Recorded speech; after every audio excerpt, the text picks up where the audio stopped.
every great marriage is on the doorstep of divorce. Every great marriage is on the doorstep of divorce. It's that easy for this shit to slip. And the reason I say that is, hell, if you got in a car accident and the doctor said, hey, it's a 50-50 chance you're gonna make it, I'd say you're on the doorstep of divorce, or you're on the doorstep of death. You're on death's doorstep, motherfucker.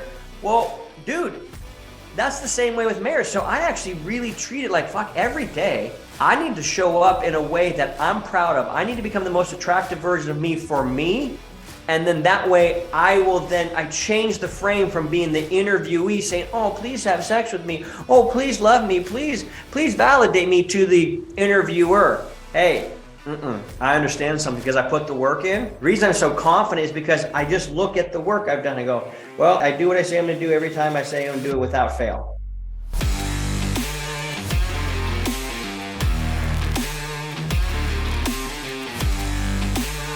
Hey everybody, welcome back to the Men on Purpose podcast, or welcome if it's your first time. I'm your host, Ian Lobos. Look, today is an intense one. You guys think I'm intense? You think I drop a lot of F-bombs? Look, my guest today is Keith Yackey. I have been watching Keith on Instagram for a very long time, and I love the guy's, his message, his pitch. I really just love who he is as a human and what he represents in terms of men caring for themselves, taking action, honoring their commitments, and building themselves into the men that can have the type of relationships with their wives and their children and themselves that they truly desire, and doing the work. And so today we are going to get deep and fast into some really, pertinent topics that you guys care about, that you guys are dealing with. That's what we're going to talk about today, all around your marriage and all around your personal commitment to you. Right? Your marriage isn't going to work, right? Everything in your life grows to the extent that you do. And nothing is going to work in your life without you making a commitment to you first, and you having the integrity to actually own your shit and follow up on your commitments. Okay. So I'm going to tell you about Keith in a second. I'm going to tell you all the stuff we're going to talk about. We're going to jump right into this episode. It's quick, it's fast, and it's power packed. Like we call it the married game for a reason. All right, so here's what we're going to talk about, so you know that you are not wasting your time and you are going to be real purposeful, and your life's going to be different after you listen. Okay, first, we're going to talk. What I love is that Keith starts out with every great marriage is on the doorstep of divorce. A lot of you listening are already on the doorstep of divorce and you know it.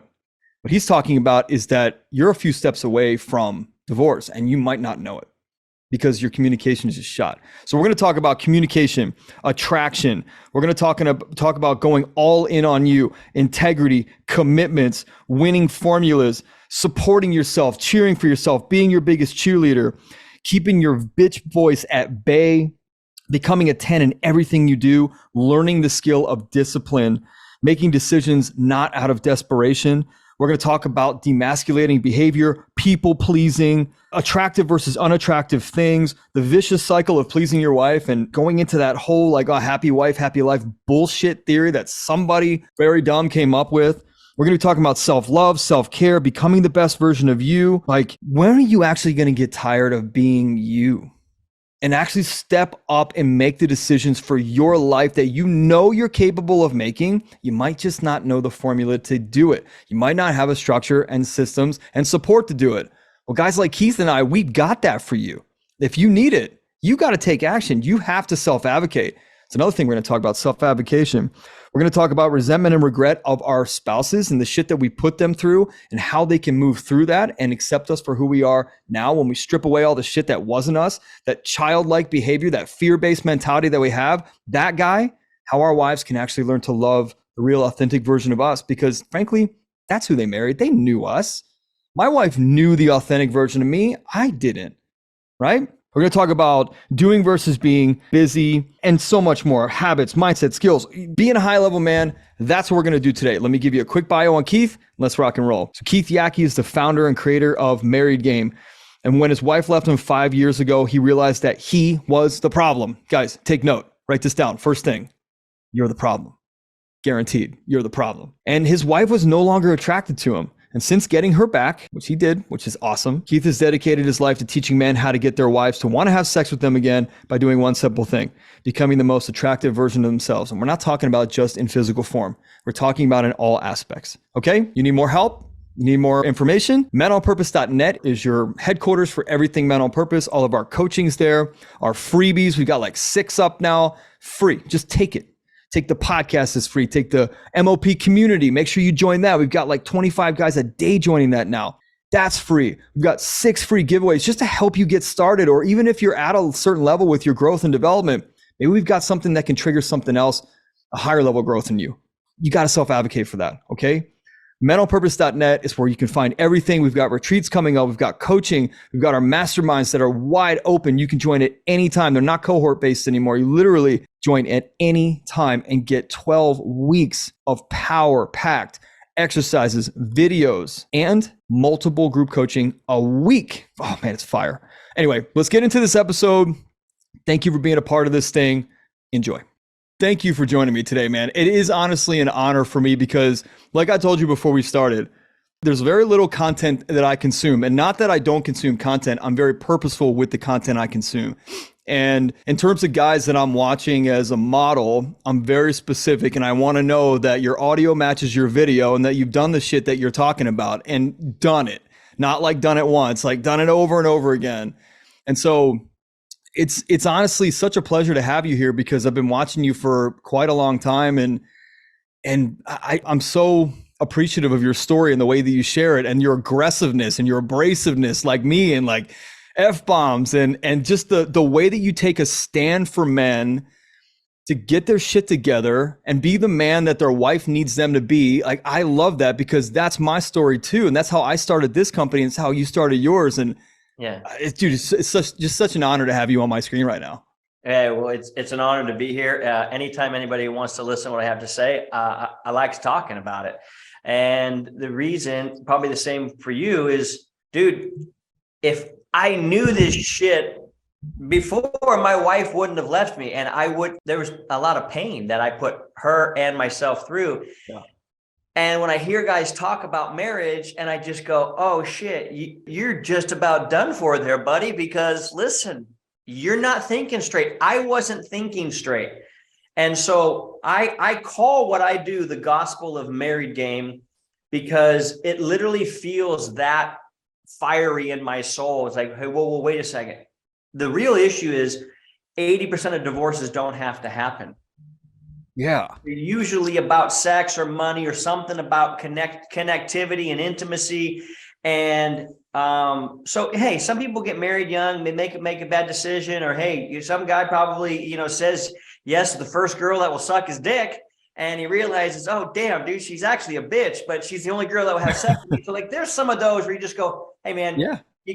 But the other 80%, I believe that doesn't have to happen. And it's because guys aren't seeing it. And guys, I believe, have been conditioned away from seeing this and they don't really know it. And then when I come through and go, hey, motherfucker, guess what? My wife left me 5.5 years ago because she said, you run your business, you come home and talk about your business and you fall asleep on the couch and listen, what's up, douchebag? That's not what we fucking agreed to. So my life would be better without you in it. And by the way, fucking peace out. And so a guy hears that and goes, oh, wait, hold on a second. What'd that guy just say?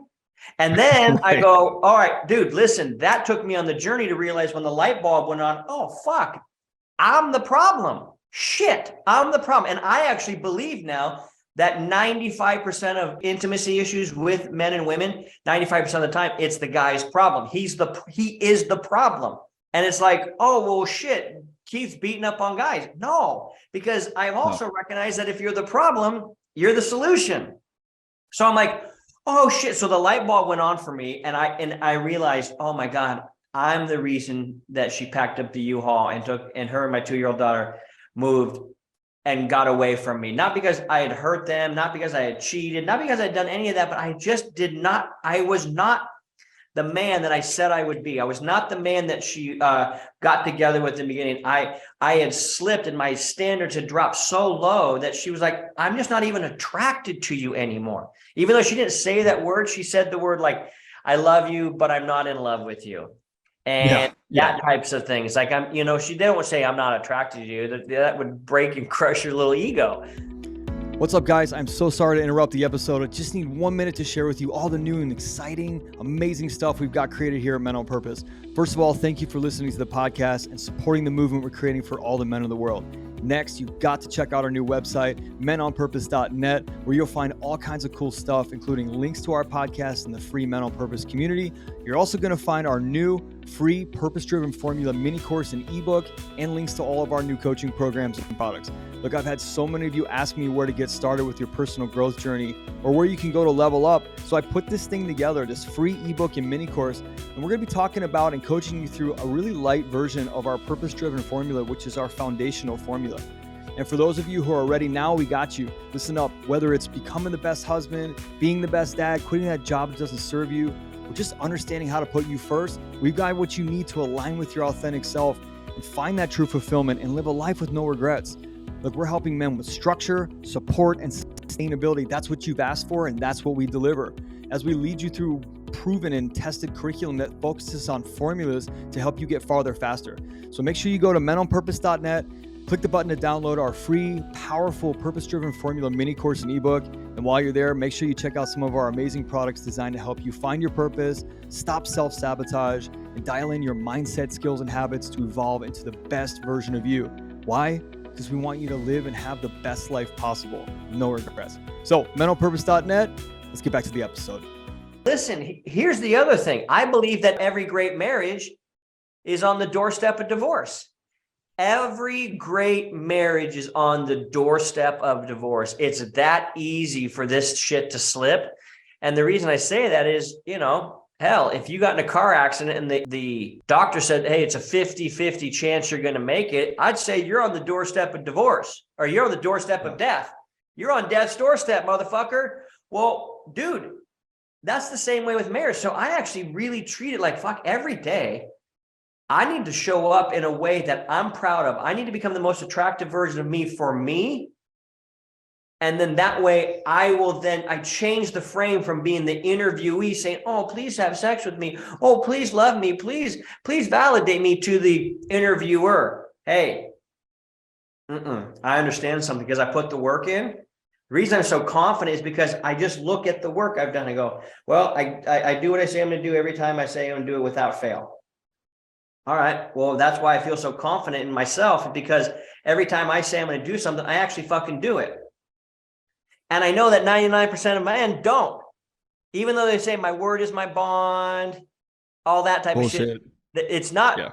And your wife is literally watching with her eyes saying, wow, you don't do anything you say you're going to do, or you're not even a fraction of the cool version of you when she met you, when she was attracted to you.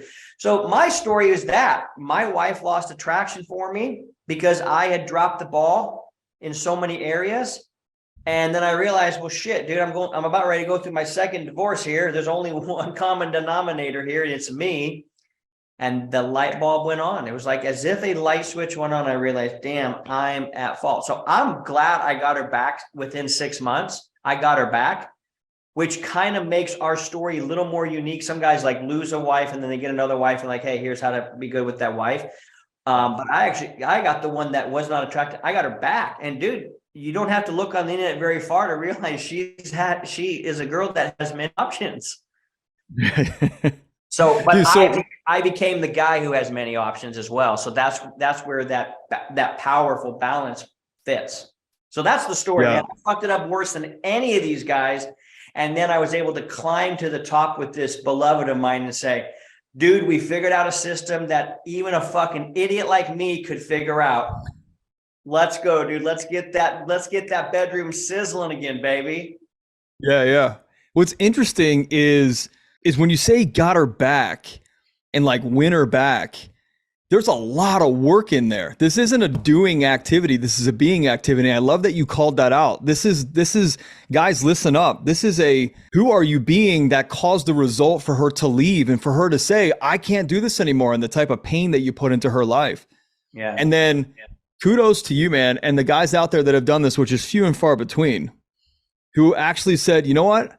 I'm going to face this monster. that I've been running from, that I've been working around and using alcohol around and golf games and the bullshit like that, I'm actually going to turn and face the monster. And I'm going to say, it's fucking me. It's me. Guys, you're listening right now and you're like, yeah, well, it's not me. It's you. 100% take the bull by the horns. It's you. It's 100% you. And here's the cool thing. I've had guys that have done the work and they still wind up leaving, or their wife, they can't make it work. Yeah. Well, that's the case that you were talking about. Maybe got married a little too early, or this the only girl that would fuck him, or whatever it might be. Yet now you're the man for the next relationship that you weren't going to be if you didn't do the work, right? Yeah. You're the man for your children. You're the man for your employees or your managers or whatever it is. The work is crucial. It's not just about winning back your wife.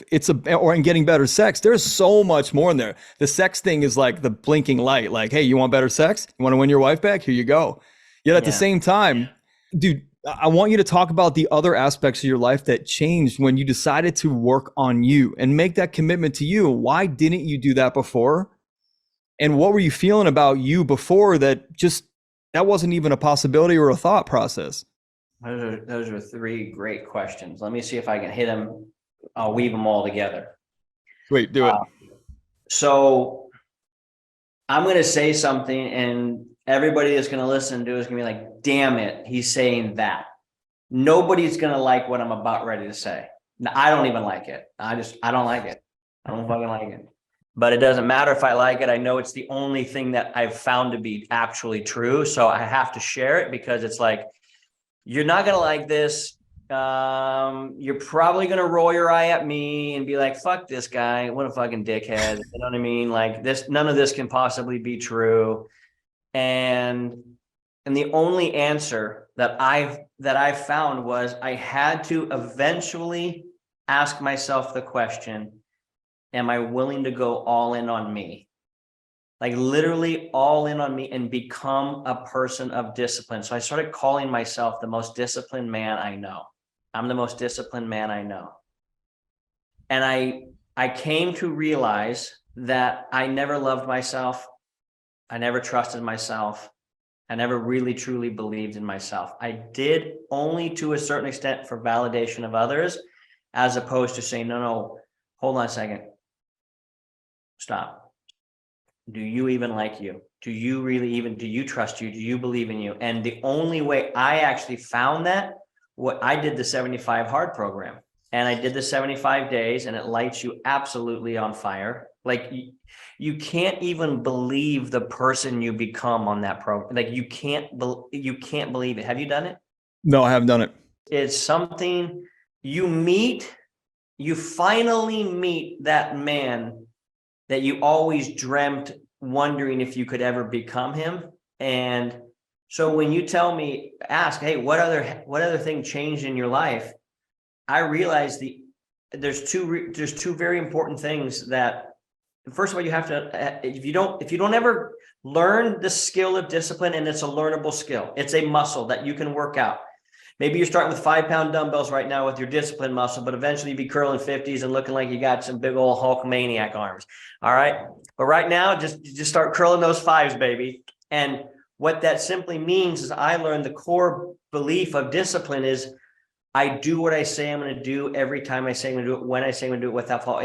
Like that one principle sounds so overtly simplistic, and yet it is the one principle that's violated on a daily basis multiple times that causes men to feel less about themselves. And that's why they're feeling all this angst. And now they need validation from everybody else. So what I realized is in my own marriage, I have to become the most attractive version of me for me. I have to always do this shit for me as my standard, because that's what attracts people in. The most valuable thing you can ever give somebody, who, especially if they have it all.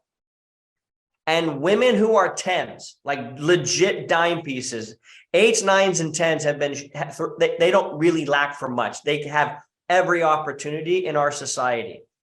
But the only thing you can give them and give anybody else is an extremely high standard that they can aspire to live up to.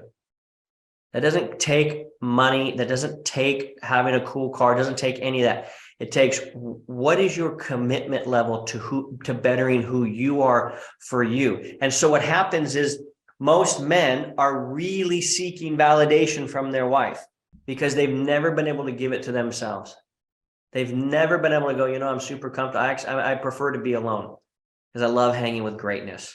That 75 hard gets your brain into believing I'm the best at what I do on planet Earth, and you don't hesitate in saying it. Yeah. That's 75 hard, and that mentality created Married Game to what it is. It's why men stop and go, where is this certainty coming from? How does this man speak with so much certainty? And there's no fucking flaw in my game. You can't look at my wife and go, oh, well, she's ugly. No wonder she wants to be with him. Can't say that. You can't look at the lives of the men I'm impacting. And not only that, but other leaders taking my phrases and saying, man, we got to get these phrases out. When the trust goes up, the lust goes up. That's scripture. Yeah, it is.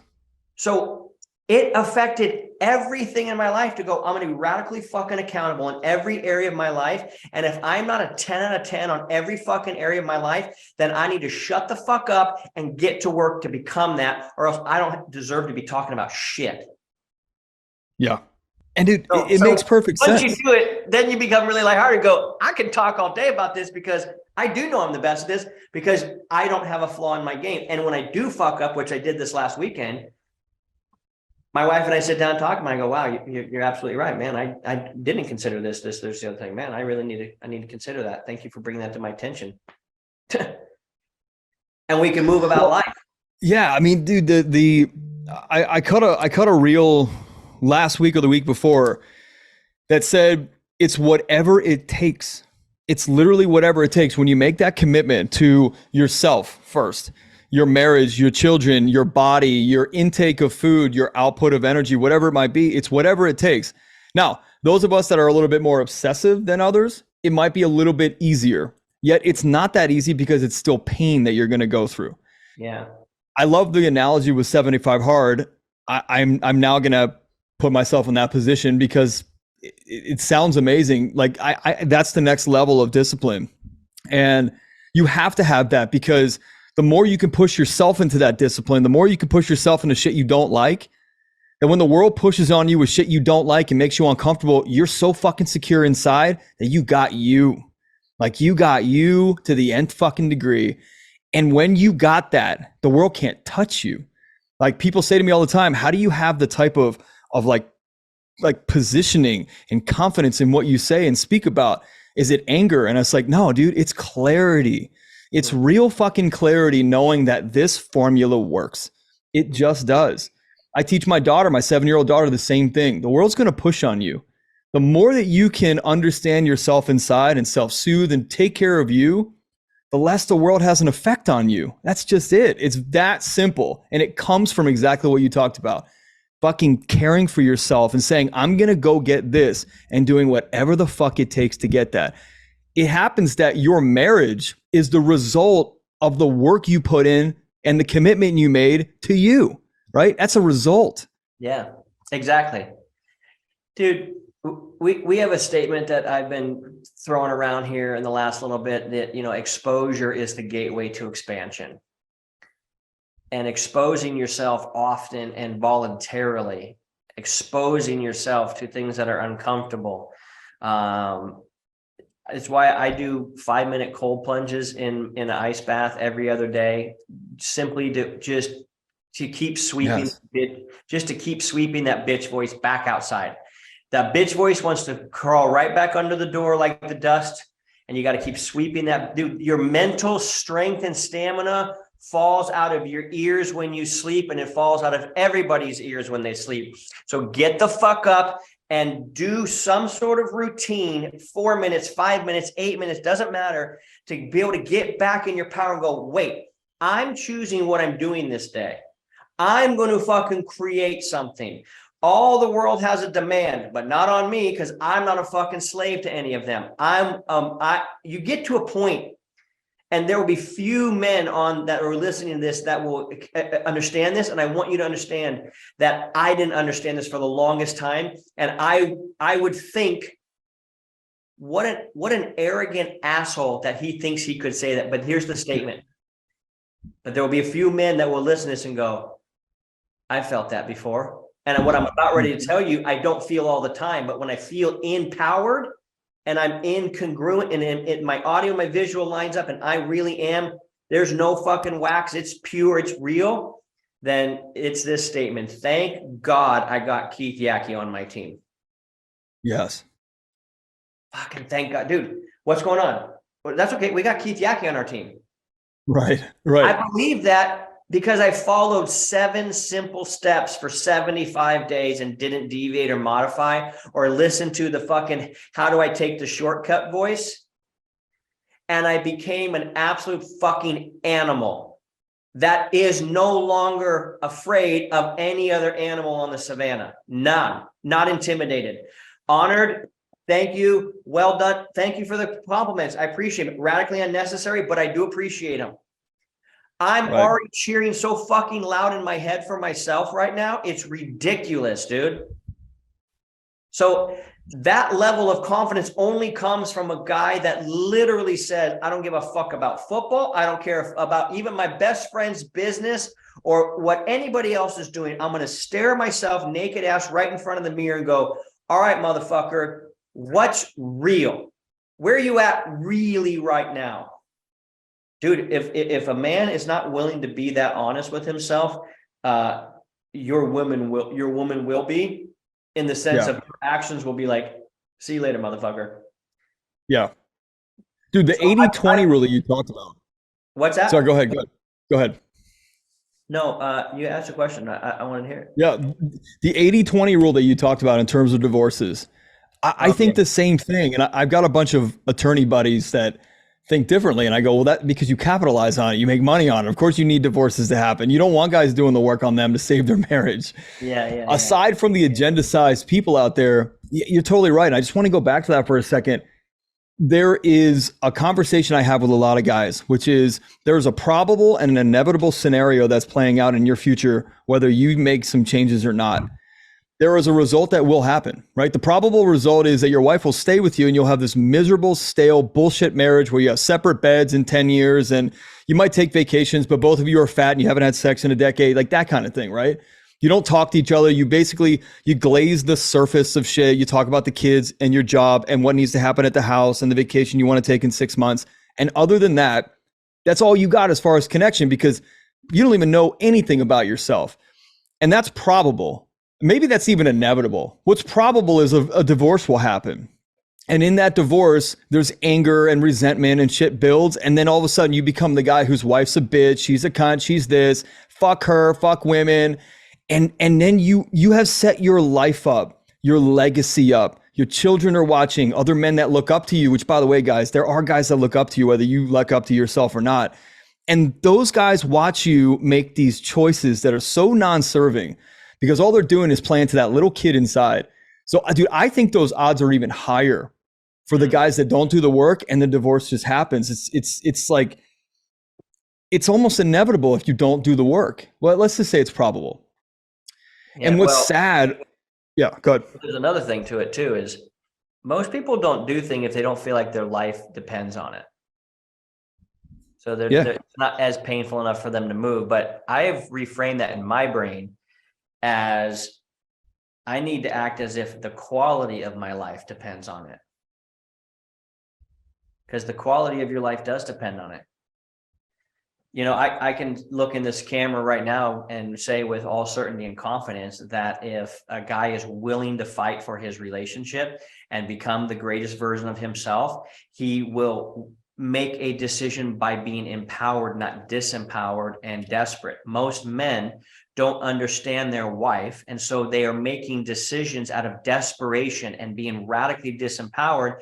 And so they're making decisions that don't feel good to their soul, but they don't know any other thing because they've tried all the other shit. I call them pseudo solutions in married game. And the pseudo solutions are, you know, hey, go buy her more gifts or do more chores around the house or, you know, be more agreeable, happy wife, happy life type stuff. And every guy that's tried that in desperation says, well, none of that shit actually works. Right. So it's like, well, why do people keep perpetuating this bullshit? Well, because people don't know any better. And they haven't been in the real world. They haven't fucked hundreds of women. They don't really understand how the actual real world works. And just accept the fact that, dude, we're half animal and we're fucking half God. Like, however that works. There's a piece of us that is divine, that we communicate with the creator that's way more intelligent than us, because this thing or things created us. Yeah. We haven't been able to reduplicate that yet. And secondly, dude, we fucking eat other animals to stay alive. And if threatened and pushed upon, we will fight back. Like, we've got two very distinct fucking entities at. We want to fuck every bitch that walks by, and we want to hit every guy that's a dick to us. And we want to raise our kids and make them loving, and we want to give back to the world, and we want to help the less fortunate. We have all of this shit within us. And so guys are like, well, what is the real fucking thing? Like, what do I tried being nice to my wife, and yet now I feel like I have to, like, my wife has this thing that she can dangle, and I have to be a good boy to get it. Well, how fucking demasculating or emasculating or whatever the fuck the word is, demasculating it is, to think, wow, the only way. And my buddy Garrett, it's the best analogy I've ever heard when he gave us this analogy. He's like, imagine your wife had to check in with you every time she wanted to use social media.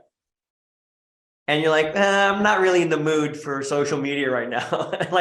This is the greatest analogy of all time. It's like, holy shit. That's what we feel like as guys. And we're like, well, how do we take it back? And guys is like, well, I'm just not going to give it to her unless she asks. And dude, there's guys that are still on fucking year 3 of that plan right now. Yeah. And so like, what the fuck do I really do? Well, just from one fucking 44-year-old Irish kid to another, like, here's how it works. You got to be a good parent. You got to be a good partner. You got to be a good producer. You got to be a player within your marriage. You got to stand in your power, which means do what the fuck you say you're going to do when you say you're going to do it without fault. And that is the formula, which we say equals a provocateur, a man who provokes his wife to actually want to fucking be with him. And it's really interesting to me when guys are like, they've got this mentality of, oh, I want my wife to really want me. And it's like, dude, have you looked at yourself? Like, what about you seems wantable by any other female? Money. Yeah. That's what most guys think. It is, because they go, hey, we're providing, we're protecting, we're producing. Yeah. That's fool's gold, man. It totally is. I want to go back to that formula. Everything that I do in the Men on Purpose organization and all of our curriculum is all formula driven. So I love that you have that formula. Go over that again. Parent, partner, producer, player, and power. And I'm happy to talk about them. You know, that this is our big formula that our whole thing exists off of. It's our scoring system. It's how we hold each other accountable each week. I'm a frameworks guy. I think feelings fade, but frameworks are forever. So I've always, and it's at least it's some data points to start tracking and managing, because a lot of guys, not all of them, but almost all of them, feel kind of sideswiped when the wife says, hey, I'm done, or hey, I want a divorce, or hey, and they're like, oh shit. I didn't think it was good, but I didn't think it was that bad. Right. So I felt like I got sideswiped.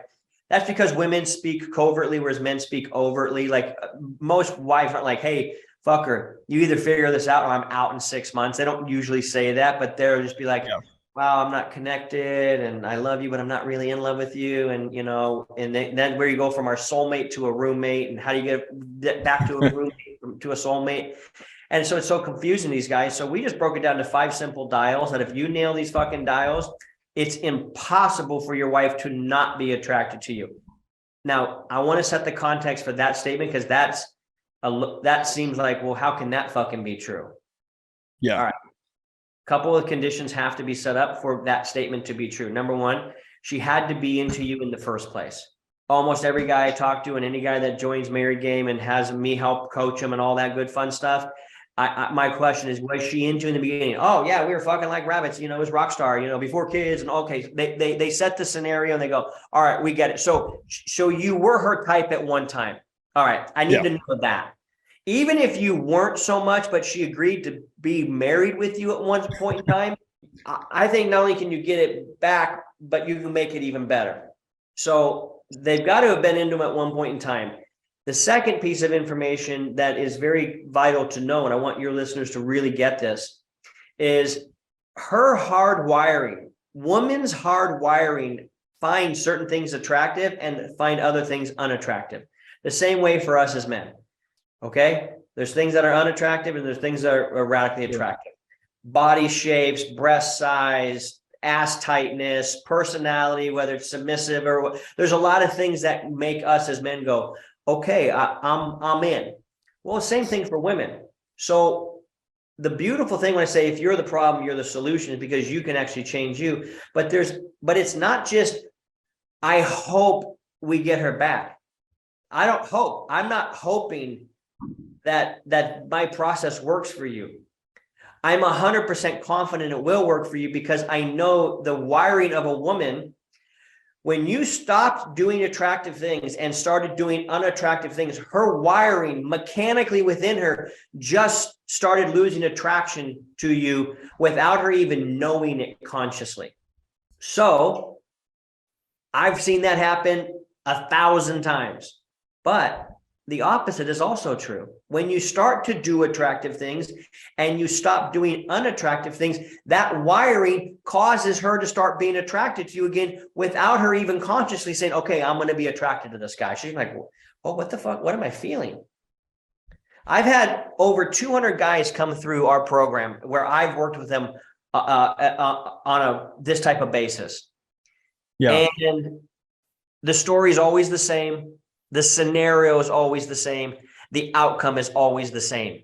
The through line, I mean, there are circumstances and personalities and situations. Those are all different. But the core theme of what's happening, she lost attraction because he stopped being the attractive version of him. And then he would try and fake it for a little bit just because he wanted some sex and he read it in a book. And yet she tested him because she wants to see, is this really fucking real or not?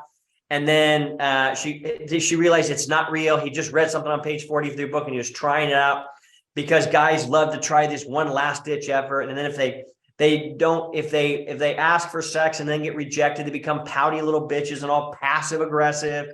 And every fucking guy does it. And every woman goes, this is the most retarded, disgusting, unattractive behavior I've ever seen. What the fuck is the matter with you? I thought I married a man. Now I've married just this kid trying to get a gold star from his mommy. And so it's this vicious fucking circle. And guys like, okay, well, what's the answer? The answer is the same every single time. If you start to become the most attractive version of you for you, and you're honest about it, like we have to get out of fantasy land. A lot of guys think porn is fantasy. No, those porn stars, they're real human beings. I've met them. I've fucked them. I know them. And guess what? They do like sex that much. It's easy for us to say, oh, that's all fake. That gives us an excuse to go, well, then I'm living in the real world. No, dude, if you actually look like a male porn star, you would probably have some female porn stars that actually want to fuck you. And guess what? If you become the most attractive version of you, your wife will want to fuck you like a porn star. So don't just write off and go, that's fantasy, and give yourself an excuse to be a fucking fat slob with a dad bod. You're still broke because you're too afraid to go after your dreams. You don't do what you really say. You're no longer fun anymore. You're a shit dad, meaning you don't really spend one-on-one time. Your kids are an annoyance to you. And you think just because you bring home the paycheck, you should be getting laid like a rock star. And yet, you're not taking your wife on a date anymore. And the dates you do take, guys like, what'd you do? Like, I don't know, went to Home Depot, pick up some parts, and then swang through the Chick-fil-A drive-through line, got some sandwich, got home. It's like, well, no shit, Casanova. No wonder you're not getting more ass in the toilet seat, dude. It's like guys just they don't date anymore. They're no longer attractive. They start saying stupid, creepy, sexually innuendo shit that's way out of context that no girl would find interesting or attractive anywhere. So the reason I called it Married Game is because, listen, it is a game. It has to be lighthearted. Girls just want to have fun. The great American poet Cyndi Lauper said that girls just want to have fun. And guys are so serious. They don't know how to be fun. They're so defensive. So when she does test you, you're so defensive. You take it, oh, how could you talk about me that way? Rather than like, yeah, I'm that way. That's silly, right? Why would you fucking be with a guy like me other than I'm awesome? Yeah. And So you having fun. I want to ask you something real quick. I want to go back to it because I know a bunch of guys are going to write to me. I want to talk about the mattering to you, the self-love piece that you brought up earlier. I know that's a foundational aspect that has to be in play here. Because if you're not loving on yourself, if you're not caring for yourself, if you don't take care of yourself, it shows and you'll have a result accordingly. Your body, your sex life, that kind of thing. Yeah. What was the stuff that what was your formula for figuring out how to love you? Let's start there. That was 75 hard. I did 75 hard. That's what it was? Yeah, I finally. What about before that? What? What about before that? What about before you started 75 hard? What got you over the line and said, okay, I need to put time into myself. I need to put love and care into myself, and I need to own this. And I'm going to do 75 hard. Not being where I wanted to be. I had to be really honest. I'm like, okay, I'm not where I want to be financially right now. Okay. I had to be honest about that. I'm like, well, what do I need? Am I lacking in effort? Am I lacking skill? Am I lacking association? What am I lack? What do I think I'm lacking? Be honest with myself. Yeah. And I looked in the mirror and I go, okay, so yeah, I've had sex with hundreds of women, but I would tell you that most of those women I had sex with was when I was the better shape I was in, the easier it was for me to have game with, like, to actually, like, imagine you become the guy that every woman wants to be with. Yeah. That's our goal. And if we're not shooting for that goal, then okay, so then that means you have to become that guy. Well, then what is that? How does that guy think? What actions does that guy take? If my answer to everything about finally finding self-love was actually having discipline to do what I said I was going to do, to quit lying to myself, to quit believing that somebody else was going to give me something that I didn't deserve. I have to remind myself constantly. It's written on my wall in my office right in here. Stop looking for results you know you didn't earn. Yeah. Stop looking. They're not there. They never will be there. So I just had to say, I'm done. I'm done lying. And so I did 75 hard back when everybody else did it in the very beginning, March of, like, I think 2018 or 19, and 2018, I think. And on it, I got the impression like, hey, you should move back to California. So I moved back here where I grew up, started surfing again, like every day. And me and Garrett became best friends through surfing. And I started watching this man as a man of real discipline. Yeah. And I noticed I was getting loose in my discipline. I'd learned the discipline, but I didn't, sometimes you think if you learn something, once you learn it, you got it. That is not how this works. It's a choice every day to fucking do what you say. So, hey, I'm going to pick up the trash on the trail when I'm walking by my house. And sometimes it's like there's 16 fucking pieces of trash. Well, you said you're going to pick it up. So yes. Like you're 6 times longer than you expected. But guess what? So it was doing the thing every day, no matter what. And I had the mentality, I will complete this task or I will die trying. I even threw my back out like the last 20 days of the challenge. And as soon as I threw my back out and I started hobbling around, I said, I will crawl on my fucking knees outside for 45 minutes in my backyard if that's what it takes, because you will not fucking stop me, period. Yeah. And I believed it because I had built up every single day. I was like, wow, I did it. Wow, I fucking did it. You damn right I did it. You damn right I did it. So that was how it all stems from wait a second. When are you going to get done lying? When are you going to get done being the greatest potential that you've ever met that didn't fucking do anything? When is that story just fucking, when are you going to finally get tired of that bullshit? When are you going to get tired thinking you want to become that guy one day? Why don't just become the guy and do the hard thing? And what's interesting is when you do hard things, everything becomes easy. But when you stop doing hard things, even the simple things become now hard.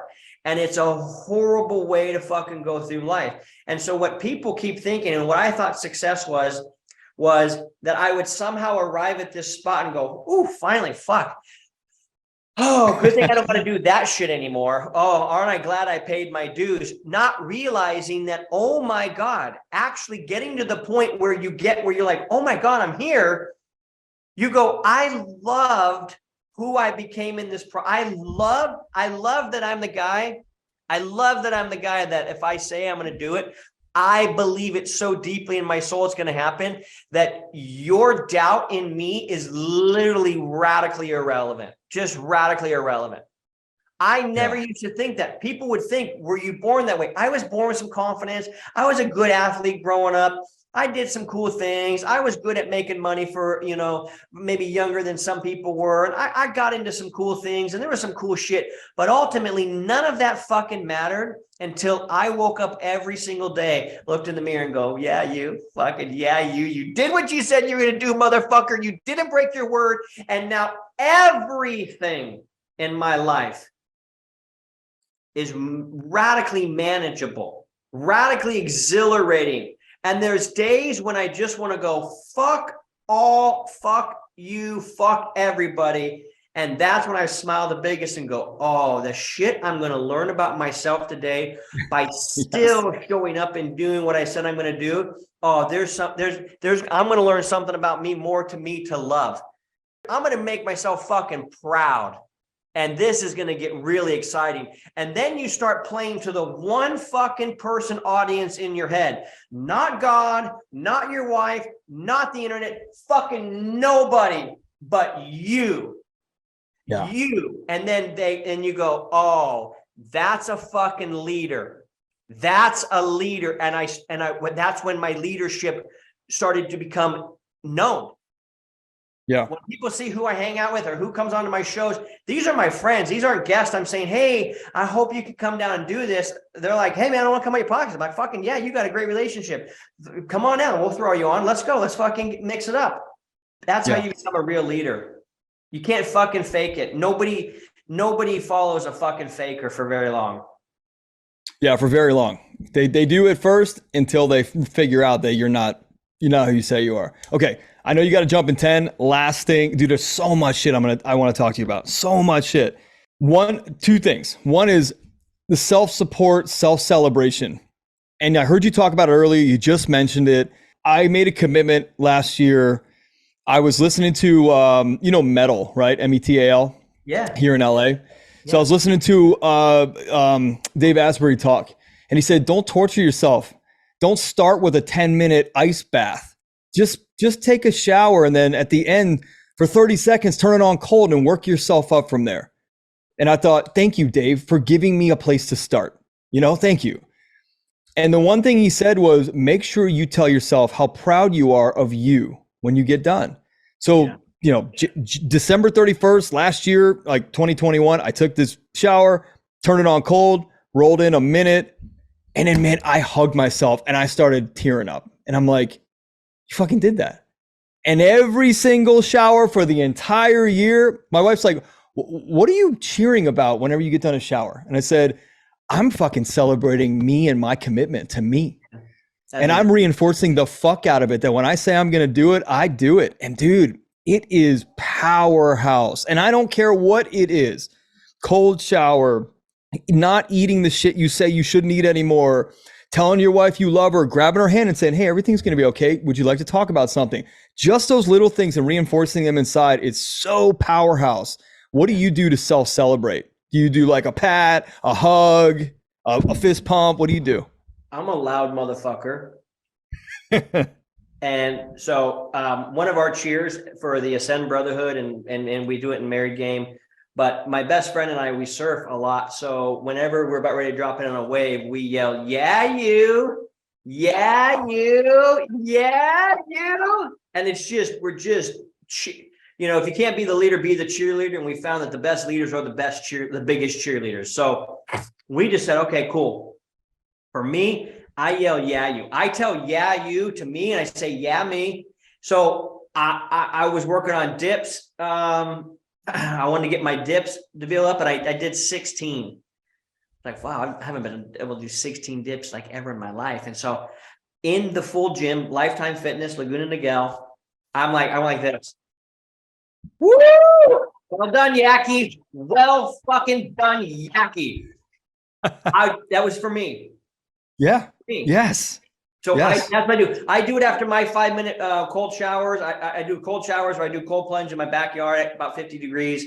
And I just celebrate the shit out of myself, man. I know I used to be a $9 an hour carpenter. I used to be a $6 an hour carpenter and didn't know what I was going to do with my life. I've been through hell and back, and I fucking love all of it now. And have you seen that new song going viral right now? I love the sunshine. I love the rain. I love the joy. I love the pain. Oh, no, it's beautiful, man. But you gotta learn to love all of it, because if you, all you really want to know, all a man really wants to know is that he's capable and that he can handle himself, and that no matter what, he's got himself. But most men won't put the work in. That you don't get that feeling unless you actually do the work to do that. And that is doing, even if you just pick out, I'm going to do these 5 things every single day for the next 30 days. Doesn't matter what the fuck they are. If you just do those 5 things every day for 30 days, you'll blow your own mind. It's game changer. Okay, with the time that I got left with you, I want to talk about the regret and the resentment that your wife had. She left, right? This isn't like my situation where my wife gave me an ultimatum and said, you got to evolve into the man I know you are, or I got to go and take your daughter with me. And I'm like, fuck. And so your wife left. There had to be some resentment, some pain, some anger in there. How do you /her/just her, how do you guys process through that? How do you move through that to where she doesn't feel that? Or does she still bring it up? She doesn't bring up the resentment of like, why were you that way? I can't believe you did that. No, she sees it the same way I do, and that it was the biggest blessing and the biggest eye-opening experience ever in our life. So that way it caused us to be real. What she does do is that if a high value man loves me with a high value woman, because a high value woman has high values. Yeah. And so she values the things that are necessary, and she'll hold you to a high standard. And so if I am dropping below that standard, which that simply means this, if she's like, man, I'm not feeling connected to you, like I'm not feeling like you actually care about me anymore, I'm not feeling like a priority to you, she's free to be able to state those things. And the same way I'm able to state those to her, like, hey man, you're kind of fucking up the love language, man. I need 2 things to feel loved, and fucking I feel bone dry right now. What's going on, girlfriend? You know what I mean? So there's this give and take of that. So her resentment isn't, wow, I can't believe you did that. Her resentment would sometimes come up and be like, fuck, God, man, for the amount of positives there are, I got to deal with a couple of negatives. And it's just more like it's just who I am as a person is very different than my wife. Yeah. No, that's so well said. Look, I have more questions than I think I've ever had for anybody. We'll do a part 2.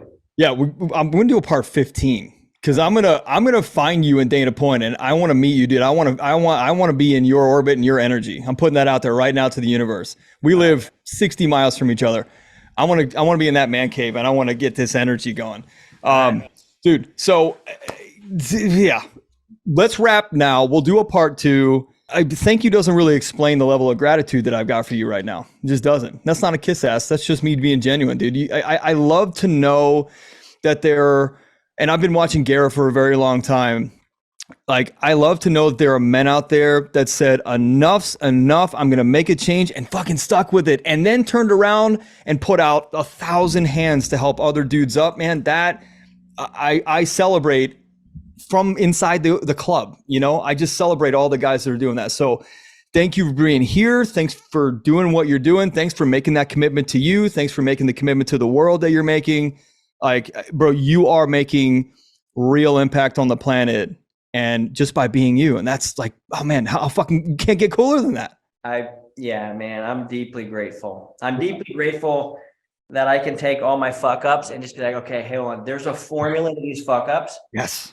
And here's probably what you're doing. And guys are like, yeah, I fucking did. Yeah, that's okay. So whenever you can bring a framework or a formula to a man to help him see the error of his way and then shine light towards a new path, I think that you're hitting on something really special there. And then I think that we as men really honor and respect and appreciate men who speak their truth and how they see it. Maybe in a unique way. I think we appreciate that. There's a uniqueness to the voice of most men making impact. Yeah. There's a clarity that they're bringing. It's almost like, you know how a stand-up comedian can talk about a thing in a way that nobody else does, and we go, that is really fucked up, but boy, is that funny. Yes. Yeah. I get my inspiration from, I was a stand-up comedian on the Strip for like 6 months. So like I performed a lot in front of, so I look to like the Dane Cooks and the comedians and what they're doing and how they live and how they present truth in the same way. So I think very similarly through those things. And not only that, but I treat these podcasts the same way. Like I might share some of the same material, but I want to have a real discussion where people go, shit, did you hear him on that podcast? It's different every podcast. It's the same thing, but it's fucking different. And I'm very conscious of that going into an interview, because I want people to not like, oh, he's probably going to talk about that thing again. They're like, no, dude. He might talk about what happened with his wife and him just the day before, and it's going to be more raw and relevant than fucking anybody else is talking on the internet. Yeah. I got to tune into that one. Yeah. Agreed. All right, dude, I got to let you jump. You got to call in like a minute. Bro, thank you. Where can people find you? At Keith Yackey on Instagram, or go to marriedgame.com. Actually, KeithYackey.com is now new and up and fresh and looking sexier than ever. So KeithYackey.com has all the things I do. And yeah, man, thanks for having me on, bro. And I'd be an honor to come back and keep talking about this stuff. Absolutely. All right, audience, you heard it. Go to KeithYackey.com. Check it out. Everything will be on the show notes. We love you. Keith, thank you so much, man. And we'll bring you part 2 very soon. Audience, thanks for listening. We'll catch you on the next one.